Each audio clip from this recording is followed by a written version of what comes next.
everyone, and welcome to another edition of Behind the Small Business Podcast. My name is Kevin Dandino, and this is, as always, brought to you by Centennial State Insurance Agency. Today, I have a first-time guest in terms of us having a painter and lighting specialist on our podcast. So it's a new type of business that we haven't talked to you before. Karen Gordey from Radiant Painting and Lighting. Karen, how are you doing today? I'm doing great. How are you? Not too bad, not too bad. Well, again, thank you very much for taking the time and sitting down with us and sharing your story. And so we'll just get right into that, kind of share the story of your background, what got you into this type of your business, and what led you to wanting to be a business owner. Absolutely. So I had a long career in corporate America, probably about 25 years. Ended that as a customer service executive. Along the way, when I was doing customer service things, I bought and flipped houses, but not the house flipping that you see now. I would live in them, 2 years in a day and then sell them only because of capital gain. So I wasn't a professional house flipper. And so I knew home improvement. When I got out of corporate America, I knew I wanted to be a small business owner. And so I bought a franchise, and I had a franchise from 2019 until August of last year. Got out of the franchise, and 2 days later started my own business. So that was a painting franchise. And I won't go into all the details of why I got out, but I will tell you I can better service my community not being a part of a franchise. And so Sure. so we're still fairly new. We just started last August under this company name. But I got to keep, my painters, and now I do things my way. So That's perfect. One of the big things we always hear, if why people got into business is so I could be my own boss, which makes a lot of sense. I see the appeal there for sure. Tell me more about kind of like what all you focus on. Are there any specialties you have for your company, Radiant there, and kind of any other things that you'd like other people to know about your business? so we do interior and exterior painting, both residential and commercial, and then we do holiday lights as well. Oh, okay. So we focus on quality. So in the terms of construction, you could have cheap, fast, and good, but you can only have two of the three. And so Right. our focus is on, with my customer service background, is the customer experience as well as the quality. So we're not going to be the cheapest, but we're not going to be the most expensive. Sure. And then holiday lights, because I personally like Christmas. And so I like going out and seeing all the lights. And the one thing I hate though is when I used to do them myself, I was like, Yeah. someone needs to hang these because this is just horrible. And so now I hang them. But I train Yep. my painters. Painters have ladders. They're not afraid of heights, and so Yeah. they can get up on those second, third story gutters and trees and hang things. And I'm certified, so I certified them. And yeah, we have fun around the holidays. So No, that's the other perfect. thing, yeah, the other thing we do, we specialize in insurance claims. So we get a lot of hail Hmm. here, and so we do specialize in the insurance claims. The roofers work with insurance companies. So does Radiant Painting and Lighting. Um, if there's actual damage, I want to say that, because not, you get a hailstorm, just because you get a roof doesn't mean you can get, paint covered. It has to be, there's some very specific things around that. But if you have hail damage, we will help work with the insurance company, get that approved, and then paint your house when the approval process happens. Gotcha. And that's a really awesome, additional service that you all provide. Coming from, the insurance area myself here now, I can say, yeah, that gets very, very complicated, and we just also replaced our roof, which was the first time I've had to do that in my life. And pretty much just, I don't know what we're doing, the whole time through. But they as well were, very well versed in the insurance process in terms of, how to make the claims and stuff. Um, so I understand just firsthand how important of an additional, and it just kind of makes you feel good as a customer too, to know that like these people have my back. They're not just going to do the work, cut and run because I got my money. Like they're going to see the process through or whatever. So I love hearing about that. You're kind of talking earlier about, being able to better service your community and stuff, and that's a common topic we bring up here on the podcast, is trying to hear different ways that business owners interact with their community, serve their community, different mindsets and approaches to it. Try to get more ideas out there, right? So, kind of walk me through that when you hear community and community relationships, all that stuff. Where does your mind go, and kind of what do you do with that in your career? So when I say that, as a franchise, I had very strict boundaries on where I could service. Um, I don't have those anymore. And so Mm, I can go service who I want when I want. And ironically, when I had the franchise, I didn't live in my own neighborhood.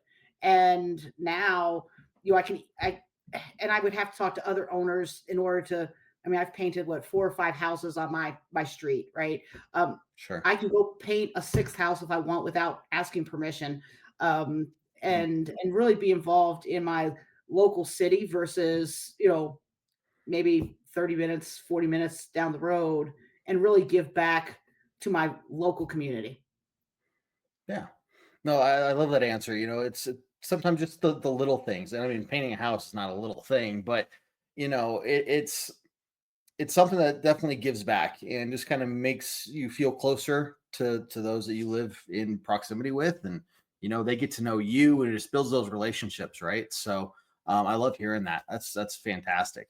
um I also kind of want to dig into like what your life is as a business owner. What are some of your common struggles, things that you go through that maybe you'd wish you had known before you became an owner, but obviously you're thriving now, things are going well, but kind of what is that like?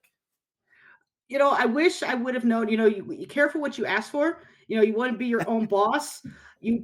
And I am my own boss. But when I was working, 80 hours a week, in corporate America, there are sometimes, especially during the summer when it's like peak nice weather, right? And I'm working 100+ hours a week just to keep things rolling, doing quality control checks, following up with customers. Um, I've realized that in the winter it's a little slower. But when the days are really nice, and there's days I would rather be out kayaking on the lake. And guess Yeah, what? I've got customers to tend to and paperwork to do, and just all the things. And so I think the biggest struggle as a small business owner is getting that work-life balance that you hear about in corporate America. Um, yeah, because I don't know that there's a lot of work-life balance as a small business owner. I can't sure. just shut off the light at 5 o'clock and pick it up the next day. It doesn't work that way. Right. I have gotten better over the last couple years though, putting my phone on do not disturb right Mm, around 8:30, 9 o'clock at night, and then taking it off of do not disturb around 7 a.m., somewhere between 7 and 7:30, um, just to try to get some quiet and some sleep. Um, right. because believe it or not, people will call or text if they're all hours of the day and night. And if they work the night shift, they'll send a text. And it took me a while to kind of set those boundaries that it's okay not to respond at 2 o'clock in the morning. But at Yeah, the same token, I don't want to wake up my family either with the phone. So sure. um, and then Sundays, I keep it on do not disturb the majority of the day because again, that's a family day. So. Right. Well, and that's a really good point. Finding that mental health time for yourself, the family time, the personal time, because we talked about this on previous episodes as well. But you got to bring your best self to work, and if you as the owner get so run down that you're running at 60, 70%, I mean, think about the impact that has on all the rest of the employees, whether it's your mood or just you're moving a little slower, so things are taking longer to get done. They see that, they pick up on that energy, then they kind of start, like it's really important, and a thing that I think is very easily overlooked. So, kind of what other, if there's a business owner out there, which I'm sure there is, that is struggling with that kind of thing, what advice would you give them? I would say it's okay. to set those boundaries. I think that's super important. I was talking with a realtor a few weeks ago, and she's started doing the same thing. It's Hmm. just from a mental health perspective, and realizing that there are companies out there that can be 24 by 7 because they have people working all around the world, right? But as Right. a small business owner, you can't you can't physically and mentally be available 24/7. And so Mhm. there's going to be times where you just can't respond right that moment, and you've got to, whether it's sleep or you've got some kind of fire going on, you have to put out, you know allow yourself some grace, because you're not a robot. You can't be all the things for all the people all the time. Sure. It's one of those things that you have to internalize, right? It's easy to say, but then, and I think part of it too is not, you just get so accustomed to having to do so much day in and day out that you may not even realize that you're running slower, that you're maybe a little easy to get agitated, and it's quicker to irritation. And you may not even see the impact it's having on the people around you. So it's important to take that step back and just say, hey, maybe ask some of your employees, like, what, get some of that feedback, and um, really think about how are you feeling, and spending some time on yourself. So that's a really good topic, and a big message for any business owner out there. Um, Absolutely. so we kind of talked about difficulties of being a business owner, but what about some successes too? And, either from just being a business owner itself to some of the successes you've had with Radiant, painting and lighting there. Like, what are some of the highlights of your career there? I could talk all day about highlights. Hey, let's do I it. Let's do it. so I was a customer service executive. So I love the customer interaction, and I have met all sorts of people. And so the number of people I get to meet on a daily, weekly, monthly basis is absolutely amazing. And it's all these different personalities, and then some of them I connect better than others, and I hear, backgrounds, and I remember a few years ago, I met somebody, and he had met a couple of presidents, from way back when, but he had pictures of himself with like famous people, and I never would have known that until I walked into his house, and then he just starts, talking about the day he met so and so, and what they were like, and um, or I walk into someone else's house and they have like a collection of 60-year-old Reader's Digest calendars, and things like Hmm. that. I mean, it's the different people that I get to connect with. And then the other thing is seeing them, like when they put a fresh coat of paint, and they're playing with colors. I love when customers play with Right. colors. We've got a lot of like the farmhouse black and white, or a lot of gray and white. But then we had a house last year that they wanted an all black house, and I was like, Hmm. really? And it's Okay. actually my neighbor across the street, so I get to look at it every day. Um, and going all black on an exterior is really hard. Um, Sure. and so I knew it would be challenging, but it looks really, really good. And Interesting. it's different. And then I met a gentleman who's very eccentric, and he always wanted to live in Key West, but he will never live in Key West. And so we painted his house, a lime green with white trim, and it looked like a Hmm. Key West house, and he was so happy. And Wow. it's seeing the outcomes of people's vision come to actual life, and how happy they are. I'm sure that, seeing that look on their faces, and kind of like whatever they were envisioning, to actually see it in person, and the good. I mean, looking at your portfolio and the about you section of your website, these pictures look incredible. Very clean, very crisp. I like the colors. And it was funny. I was actually thinking about this. I always threaten my wife by saying that, next time she goes out of town, she might come home to the house painted blue and orange. My problem though was I didn't really know a painter, but now I do. So I don't know, Karen. I might be reaching out to you. I Let's think paint she it goes blue and out of orange. town like next month, so we Sure, can let's do it. maybe plan something. I say blue. My suggestion would be blue for the siding with the orange trim. I don't know about doing Ooh, orange yeah, no, siding I'd with blue agree. trim. That would be my suggestion. Okay. Hopefully you can maybe give me a good price though, because I'm probably gonna need to save some money for the divorce that'll happen when she returns her. What's her favorite color? Maybe we put the doors in like her favorite color and do like an accent. Teal, purple. Yeah, we could do I would, meet in the middle there. To me, Okay, that's a fair compromise.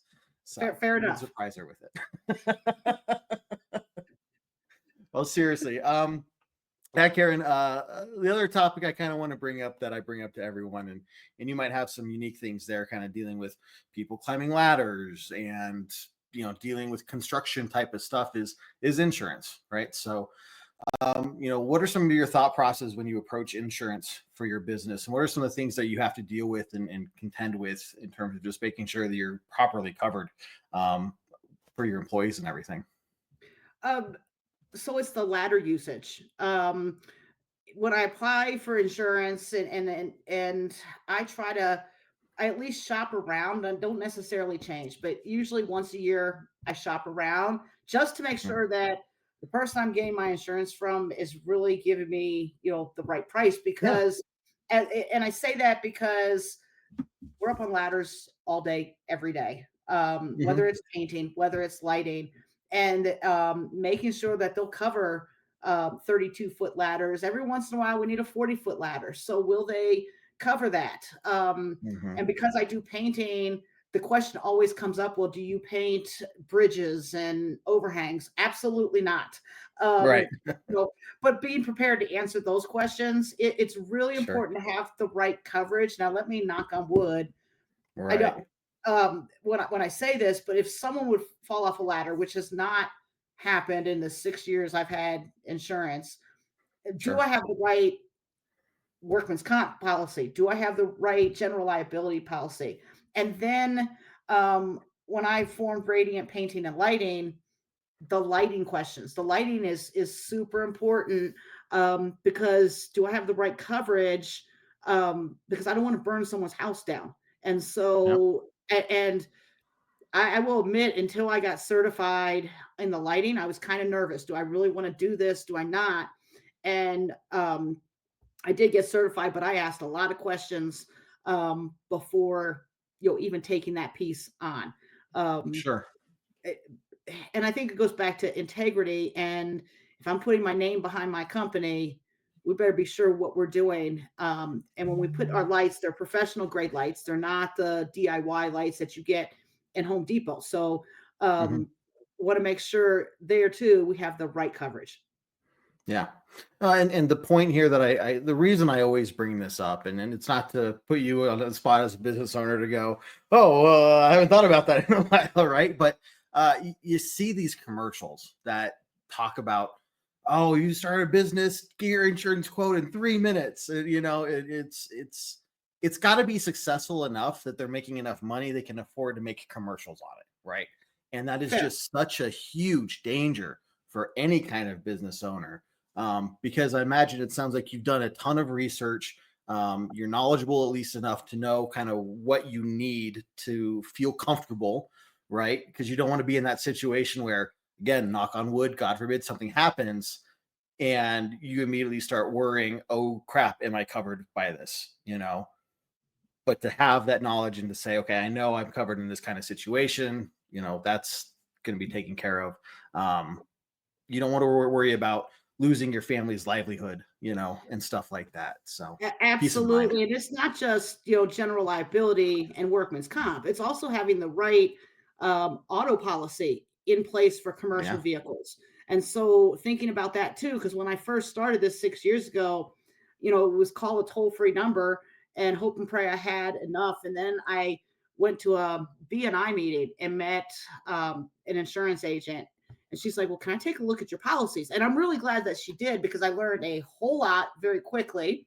Didn't have the Yeah. right vehicle coverage. And now I even have an umbrella policy because, to your point, I don't want to lose my family and our house and all of that. You don't want to hear that. Just I would not be able to sleep at night. So Yeah. insurance is absolutely probably the most important thing next to my employees of, protecting the business. For sure. Nope. Well said. And so for any business owner out there, if you have one of those, fly by night kind of insurance policies, please, I am begging you, reconsider. You can start by calling us at Centennial State. And if we don't work out for you, call somebody else. Like, get yourself covered for sure. Do not skip that step. Please do not skip Yeah, that step. it's too important. It really is. I get it's expensive. I get it's something that nobody wants to pay for. Nobody wants to talk about it, think about it, any of that stuff. But you really, really, really need to. So the last kind of topic I wanted to bring up with you and kind of pick your brain on is how you approach advertisement.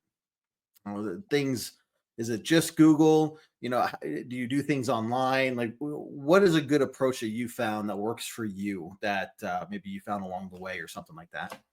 So I think it has to be a well-rounded approach. So it's not just Google. It's Facebook, Instagram. But when I say Facebook, it's not just Facebook ads. It's the Facebook groups. I have a whole Hmm. spreadsheet of what days I can post in what groups, and try to really follow the rules because some groups you can post to the Yeah, general group, but then some it has to be reply the comments in this thread only. And then a lot of word of mouth, and a lot of networking. And I really emphasize the networking piece. And when I say networking, it's more about building relationships in the community, and sure. connecting with them. If you connect with someone and they know you and they like you and they trust you, then they're going to eventually start referring you business. So I don't approach all my networking as I'll give you business tomorrow if you give me business tomorrow. I want to get Right. to know the person, make sure they are who they say they are, and then the business comes. But it's a lot.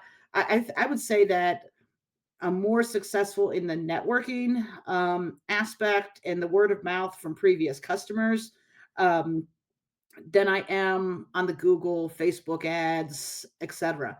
Mhm. But that's who I am. I want those relationships with people versus I need to go find a new customer every day. It's not, to me, it's not a transaction. I'm building that relationship with folks. It's good to hear you say that because I think another common thing that you might see amongst business owners is they're always in their office. They're always back there, door closed, working on stuff, and they don't get out enough. And they may think of advertising as just, man, I need to get more reviews on my Google, search so that, I pop out and yeah, I'll go post an ad here on Facebook. Um, but what you're talking to is exactly where I think, people that I've talked to so far on the podcast have been finding a lot of success is really interacting and getting to know those individuals, those people, building those relationships, spending time on it. And it may be uncomfortable for a lot of people who are, just more, they tend to themselves. They don't like to go out there and be a social butterfly. But I think it's a big part of it, right? You have to get out there and show your face and talk to people. Absolutely. And I will tell you, I'm very introverted. So I am picky on what type of network events I go to. Sure, that's So if fair. there's a evening networking event, that's at a bar, you probably won't get me there. Now, if it's at a golf course or someplace else, then I'm okay. But if I have to Yeah. walk into a bar for a networking event, it just there's just a lot of people and a lot of noise, and it's not a situation I thrive in. Yeah. But if it's even if it's like an afternoon meeting at a restaurant, I have no problems. So I am picky, but I will tell you, I probably No. network 2 or 3 times a week, and then during the Wow. summer, I leave the house at 6:30 in the morning and get back home 6:30, 7 o'clock at night. And part of that is going to job sites. Part of that, a lot of that is networking. I'm Hmm. very rarely at home behind the screen during the summer. During the winter, yeah, I'm probably home a lot more. So. For sure. For sure. And that makes sense. But again, to have that mental awareness of what situations do you thrive in, right? Don't go put yourself in a situation where you automatically know, you're kind of setting yourself up for failure. Like, same thing, big places or places with lots of noise, lots of people. I don't have a lot of room to move around. I kind of like, I'm just like, get me out of here. Right. That's not going to allow me to put on my best face if I'm like trying to meet people and introduce them to my business or whatever it is I'm trying to do. Right. So why even do that? So I think that's good. Like it's a strategy that people need to think through of, how am I going to do this networking? What kind of situations do I feel good in that I can have the best, positive impact on myself and the business when I'm there. Because you don't want to be wasting your time. As a business owner, you don't have time to waste. So just got to be smart about it and think about it a little bit. And I think that's a great, great approach. Well, thank So, you. but yeah, not that you needed me to, give you approval or anything, but you got it. So Well, thank you. I appreciate that. perfect. We'll kind of wrap it up a little bit here. Is there anything else you wanted to share with us in terms of your business, but also give you a chance to share with us all, how to find your contact information, reach out to you, anything along those lines? Well, thank you. I really appreciate you letting me come on here. Our Anytime. website is www.paintwithradiant.com, and you can reach us. There's a web form on the website, or if you want to call or text, you can reach us by calling or texting 720-940-3887. Well, seriously, Karen, thank you very much. And maybe a year from now, 6 months from now, we might do some revisitation episodes and love to have you on again and hear how things are going and see what other lessons you've learned along the way. Cause I'm sure you never stop learning, right? That's It's always absolutely something. correct. Yes. Perfect. Well, again, thank you, Karen, very much for your time today. And for everyone else out there, again, thank you for tuning in to another episode. Make sure you please like, share, subscribe, tell your friends about us. If you are a business owner yourself or know of a business owner that would like to come on our podcast, it's an open invitation. Just reach out to us. We'll send you the intake form to collect your initial information and then schedule you for a recording date. But open invitation to all business owners out there. Come on and share your story with us. That being said, again, my name is Kevin Dandino. This is brought to you by Centennial State Insurance Agency, and this has been Behind the Small Business. Take care, everyone. We will see you next time.